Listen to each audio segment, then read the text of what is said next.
వాక్యాన్ని చదువుకుందామా? పరిశుద్ధ బైబిల్ గ్రంథము నుండి మార్కు సువార్త 4వ అధ్యాయము 40వ వచనాన్ని చదువుతూ ఉన్నాను. అప్పుడు ఆయన, మీరెందుకు భయపడుచున్నారు?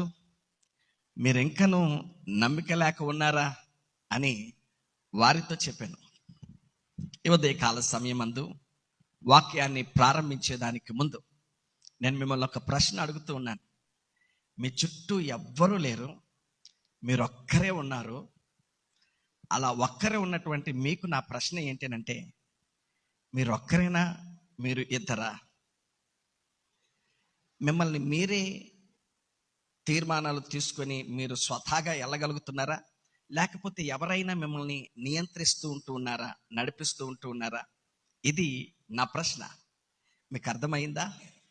మీరు ఒక్కరేనా? మీరు ఇద్దరా?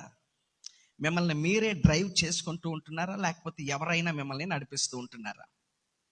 ఎందుకు ఈ ప్రశ్న అడిగాను అని అంటే, బహుశా ఈ సందర్భాన్ని మీరు ఎప్పుడైనా గమనించి ఉంటారు, మీరు అనుభవించి ఉంటారు, మీలో ఒకరై ఉంటుంటారు. సర్వసాధారణంగా ఒక 4-5 కూర్చున్న తర్వాత 4-5 కూర్చుని ఏదో ఒక సందర్భం గురించి మాట్లాడుకుంటున్నాం అనుకోండి, డీప్గా దాని విషయం మాట్లాడుకుంటున్నాం అనుకోండి, అక్కడ ఒక 5-6 ఉన్నాం అనుకోండి, అందులో మీరు చెప్పేటువంటి దాన్ని శ్రద్ధగా ఆలకించేవారు 3 ఉంటారు. డీప్గా వెళ్తూ మీరు చెప్పే ప్రతిదానికి అనేటువంటి వాళ్ళు, కట్టేటువంటి వాళ్ళు 3-4 ఉంటారు. ఒక వ్యక్తి మాత్రం తన ఆలోచనలు ఎక్కడెక్కడో తిరుగుతూ ఉంటుంటాయి. మనిషి ఇక్కడే ఉంటాడు, కానీ మనసు ఎక్కడో తిరుగుతూ ఉంటుంటుంది. అలాంటి వ్యక్తిగా నువ్వు ఉంటున్నావేమో.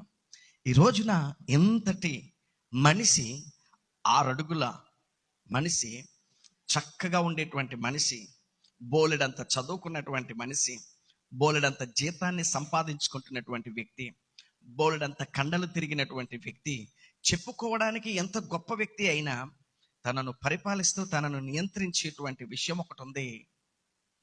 అదే భయము. అదే భయము.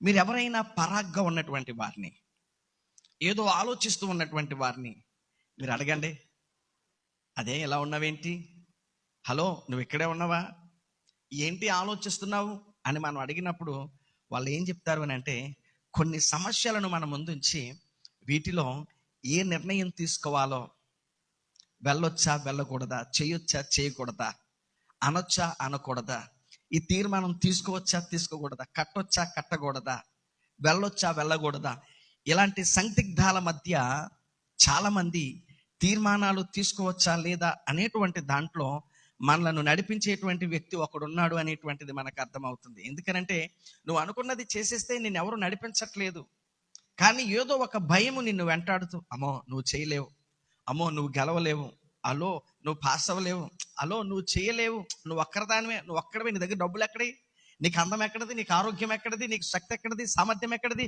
అని నిన్ను భయము అనేటువంటిది నడిపిస్తూ ఉంటుంది.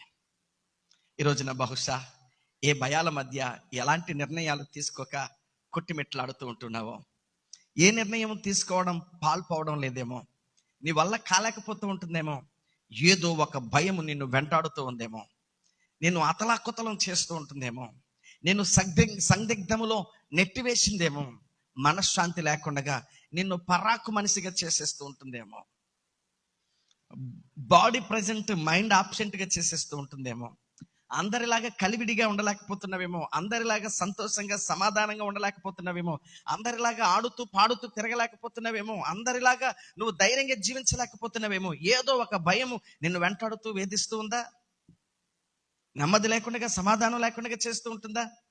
బైబిల్ గ్రంథములో మనం చదువుకున్నటువంటి వాక్య సందర్భములో 35వ వచనం దగ్గర నుంచి మనం గమనిస్తున్నట్లయితే, యేసుక్రీస్తు ప్రభువారు అద్దరికి వెళదామని శిష్యులతో చెప్తారు. అప్పటికే పైన అనేక రకాలైనటువంటి అద్భుతాలు, ఆశ్చర్య కార్యాలు, ఆయన చేసిన అనుభవాలు శిష్యులు తమ కళ్ళారా చూశారు, చెవులారా విన్నారు. ఇలా ఎన్నో అద్భుతాలు చేస్తూ, ఆశ్చర్య కార్యాలను చేస్తూ యేసుక్రీస్తు ప్రభుల వారు ఆయా ప్రాంతాలకు వెళుతూ ఉన్నారు, ప్రజలను ఆదరిస్తూ ఉన్నారు, ధైర్యపరుస్తూ ఉన్నారు, బలపరుస్తూ ఉంటున్నారు. అలాంటి యేసయ్య తన శిష్యులతో కూడా అద్దరికి వెళ్దామని చెప్పారు. శిష్యులు ఆయనను దోణి ఎక్కించుకొని వాళ్ళు సముద్రములో ప్రయాణం చేస్తూ ఉన్నారు. అకస్మాత్తుగా ఆ సముద్రములో మనం చూసినట్లయితే 37వ వచనం, అప్పుడు పెద్ద తుఫాను రేగి ఆయన ఉన్న దోణి మీద అలలు కొట్టినందున దోణి నిండిపోయాను. పెద్ద తుఫాను రేగింది, అలలు కొట్టినందున దోణి నిండిపోయింది. అంటే దోణి మునిగిపోయే పరిస్థితి వచ్చింది. దోణి మునిగిపోతే అందులో ఉన్న వాళ్ళు కూడా మునిగిపోతారు. సో ఈ ప్రాణ భయములో ఉన్నటువంటి వీరు, ఆపదలో ఉన్నటువంటి వీళ్ళు, ప్రాణ సంకటము చేత కొట్టిమెట్లు ఆడుతున్నటువంటి వీళ్ళు భయముతో యేసు ప్రభు వారిని తట్టి లేపి, బోధకుడా మేము నశించిపోతున్నాము, నీకు చింత లేదా? మేము నశించిపోతూ ఉన్నాము, నీకు చింత లేదా? ఎందుకు వీళ్ళు ఈ మాటలు అంటూ ఉన్నారు అని అంటే, కనబడుతున్న భయములో, కనబడుతున్నటువంటి సమస్యలో కనబడనటువంటి భయం వారి యొక్క ఆత్మస్థైర్యాన్ని చంపేసింది. ఆత్మస్థైర్యాన్ని చంపేసింది. ఈరోజు నేను ఇందాక చెప్పినట్లుగా చాలా బలవంతులమే, జ్ఞానవంతులమే, అన్నీ హ్యాండిల్ చేయగలిగినటువంటి వాళ్ళమే, మంచి కెపాసిటీ మన దగ్గర ఉంది. కానీ ఏదో ఒక సమస్య తలెత్తడం ద్వారా ఎంతటి వాళ్ళము మన మనోధైర్యాన్ని, మనస్థైర్యాన్ని మనము కోల్పోతూ ఉంటుంటాం. ఆ భయమునే మనం హైలైట్ చేస్తూ ఉంటుంటాం.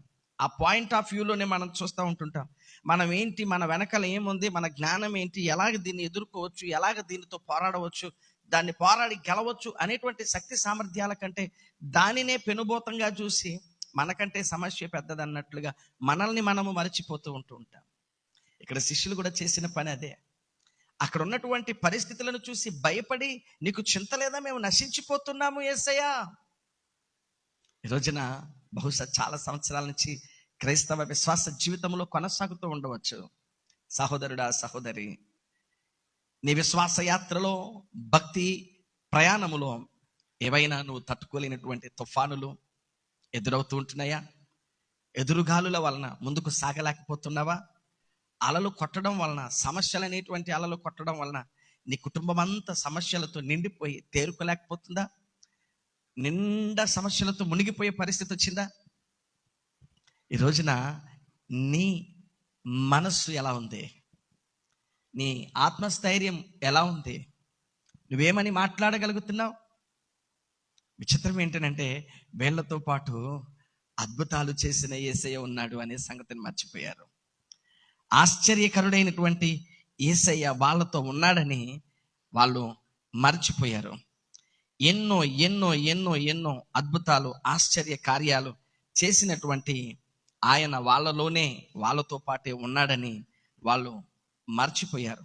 ప్రియమైనటువంటి వాళ్ళరా, మనం చూస్తూ ఉన్నాం ఈ దినాన మనం జీవితాల్లో కూడా సమస్యలు మనకుంటూ ఉన్నప్పుడు, కష్టాలు మనకుంటూ ఉంటున్నప్పుడు, ఇబ్బందులు ఎదురవుతూ ఉన్నప్పుడు మనము కూడా మనతో యేసయ్య ఉన్నాడు అనే సత్యాన్ని మర్చిపోయే భయపడిపోతూ ఉంటున్నామేమో, బెదిరిపోతూ ఉన్నామేమో, బెంబెర్లెక్కిపోతూ ఉంటున్నామేమో, బలహీనలం అయిపోతున్నామేమో, చెమటలు పట్టేస్తూ ఉంటున్నాయేమో, బీపీ లెవెల్స్ పెరిగిపోతున్నాయేమో, లేకపోతే బీపీ డౌన్ అయిపోతూ ఉంటుందేమో. ఎలాగ ఈ సమస్య అయిపోయింది నా జీవితం అనుకుంటూ ఉంటున్నావా? లేకపోతే నాతో పాటు యేసు ఉన్నాడు అనే ధైర్యంగా ఉంటున్నామా?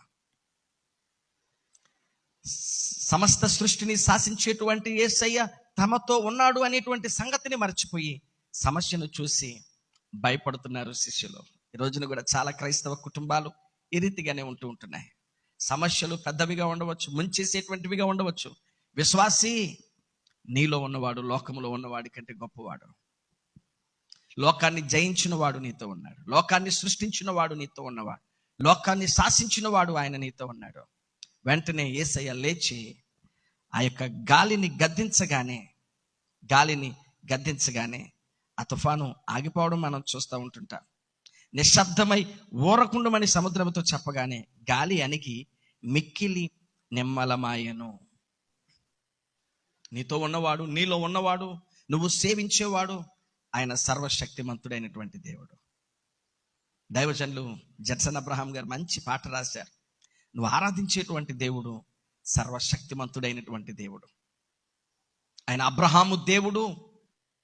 అసాధ్యమైనటువంటి దానిని 100 సంవత్సరాల ప్రాయములో మృతతుల్యమైనటువంటి శరీరమును ఆయన నవనూతనమైన యవనముగా మార్చి చక్కటి గర్భఫలాన్నిచ్చి ఆ గర్భఫలము ద్వారా దేవుడు సమస్త జనములను ఆశీర్వదించాడు. ఆయన ఇస్సాకు దేవుడు. కరువులో ప్రజలందరూ కొట్టిమెట్లాడుతుంటుంటే ఇస్సాకు విత్తినటువంటి విత్తనాలు ఆ సంవత్సరము 100 పంట పండించినటువంటి దేవుడు. యాకోబు దేవుడు. ఎంత ఘోర పాపినైనా క్షమించే దేవుడు. మనం ఆరాధించేటువంటి దేవుడు సర్వశక్తిమంతుడైనటువంటి దేవుడు. మోషే ప్రార్థన చేయగా ఎర్ర సముద్రమును పాయలు చేసినటువంటి దేవుడు. ఇలాగా ఆయన కార్యాలు వర్ణిస్తూ వల్లిస్తూ వివరిస్తూ చక్కటి పాటలు మనం పాడుతూ ఉంటున్నాం.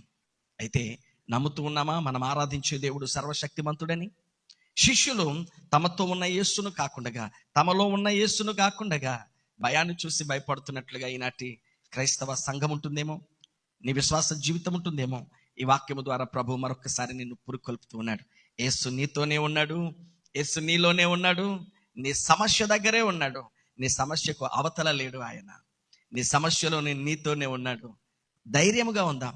ఆయన ఎవరు అని అంటే గాలిని గద్దించే దేవుడు, ఉవ్వెత్తున ఎగసి పడుతున్నటువంటి అలలను నిమ్మలింప చేసేటువంటి దేవుడు.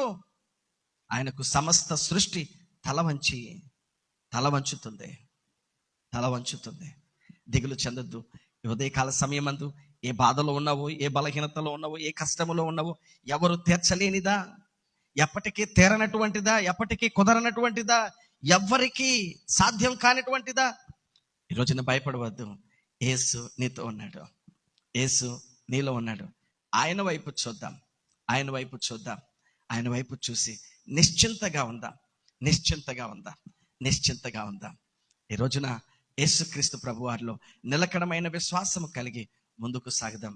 ఆయన గాలిని గద్దించి నిమ్మలింప చేసిన దేవుడు నీ జీవితంలో అద్భుతాన్ని చేయబోతూ ఉంటున్నాడని తెలియజేస్తూ ఈ మాటలు ముగిస్తూ ఉన్నాను. దేవుడు మిమ్ములను, మీ కుటుంబాలను దీవించును గాక. ప్రార్థన చేసుకుందామా?